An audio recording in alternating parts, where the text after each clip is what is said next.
आज की डिस्कशन मैं स्नोरिंग के बारे में बोलूँगा। स्नोरिंग यानी खर्राटे लेना।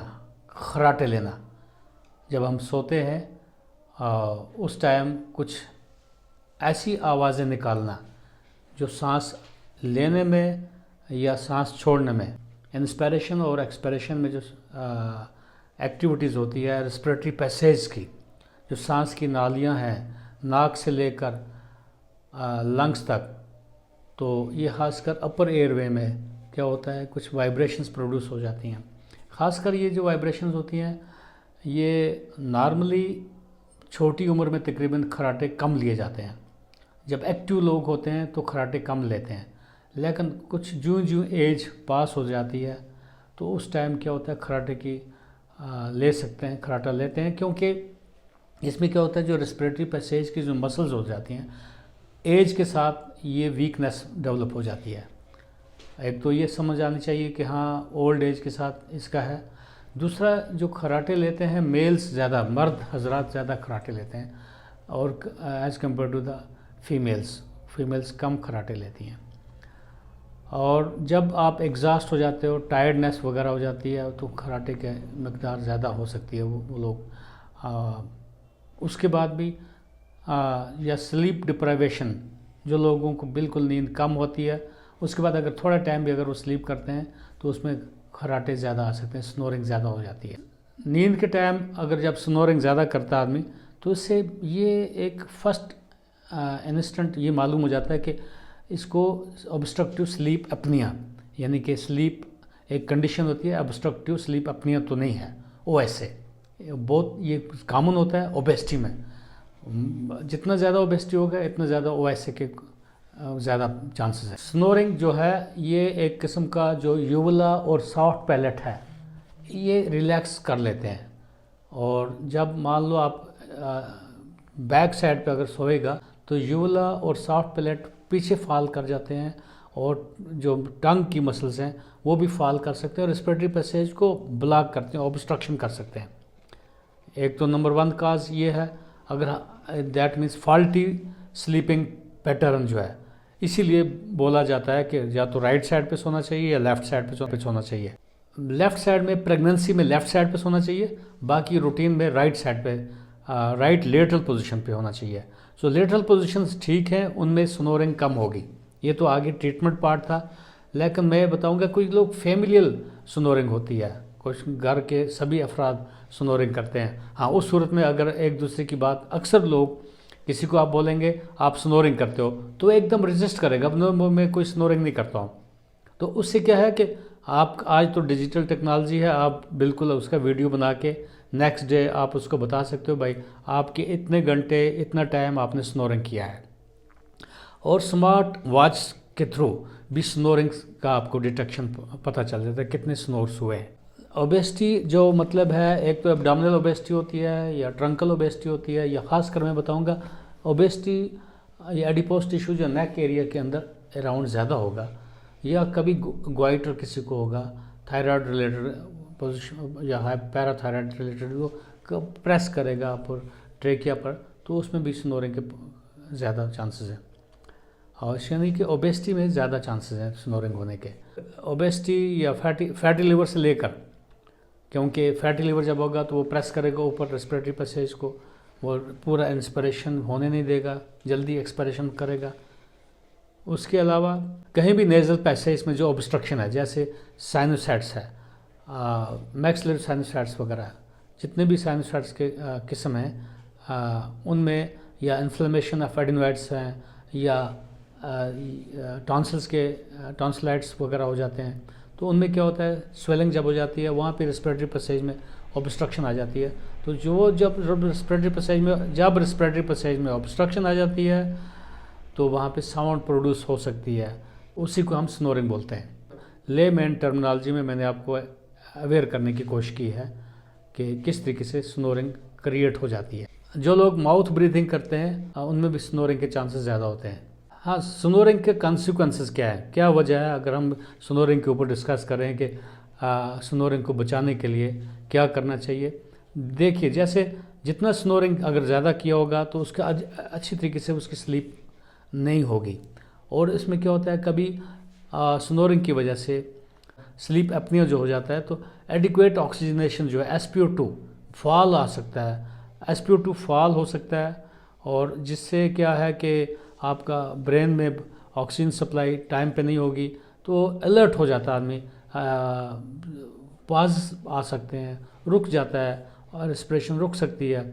इसीलिए वो नेक्स्ट डे अगर आप देखेंगे तो उसका इफ़ेक्ट जो पड़ेगा, एक तो वो शख्स जिसमें स्नोरिंग ज़्यादा होती है अलर्ट, मेंटली अलर्ट नहीं होगा, उसका फोकस ठीक तरह से नहीं कर सकेगा। ख़ासकर जो ड्राइवर्स हैं उन लोगों को स्लीप डिप्राइवेशन नहीं होना चाहिए, क्योंकि उनको अलर्टनेस की बहुत ज़्यादा ज़रूरत होती है। ख़ासकर स्नोरिंग से जो साइड इफ़ेक्ट्स हैं या कंसिक्वेंसेस होते हैं, और जो लैक ऑफ फोकस मैंने जैसे बताया, ये इम्पॉर्टेंट चीज़ है, लैक ऑफ कंसंट्रेशन एबिलिटी कम हो जाती है।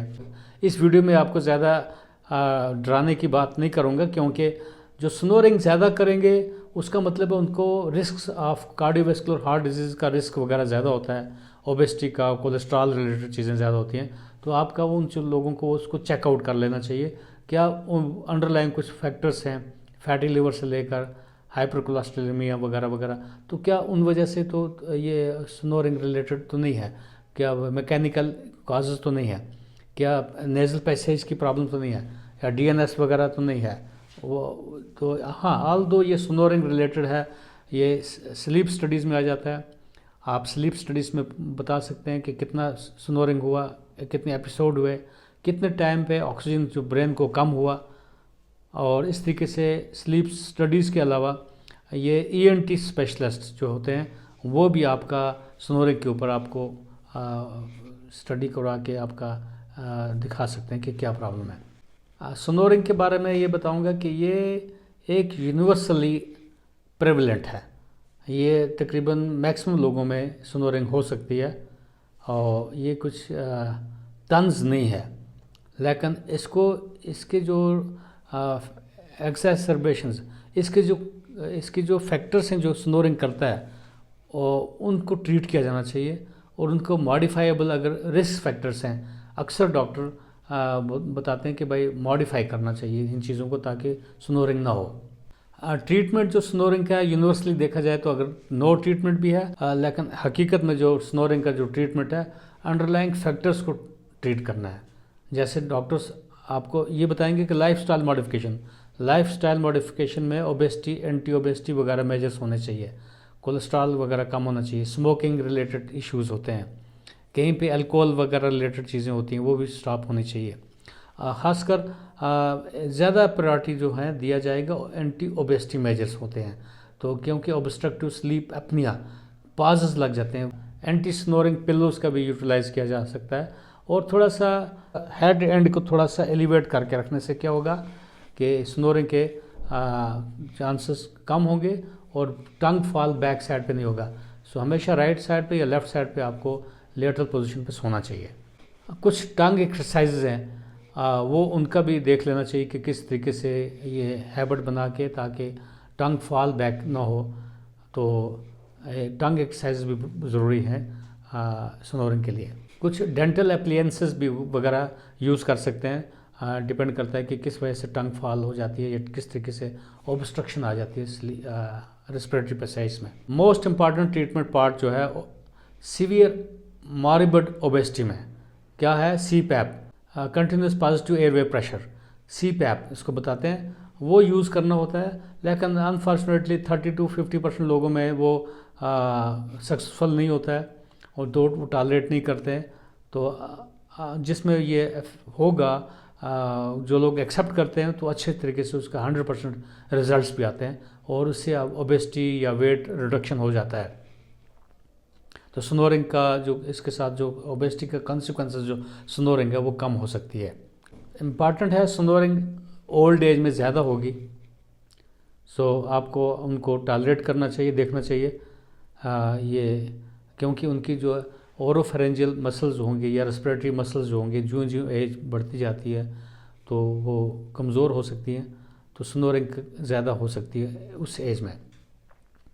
तो हाँ, उनके लिए भी कुछ एक्सरसाइज वगैरह हैं वो करने चाहिए, क्योंकि डे टाइम पे तो स्नोरिंग नहीं होगी। नार्कोलेप्सी एक कंडीशन होती है, इसी सूरत में मैं आपको बता दूंगा। Narcolepsy irresistible excessive day time sleepiness जो होती है, और उसका भी एक छोटा सा ऑडियो भी बना के मैं आपसे शेयर करने की कोशिश करूँगा।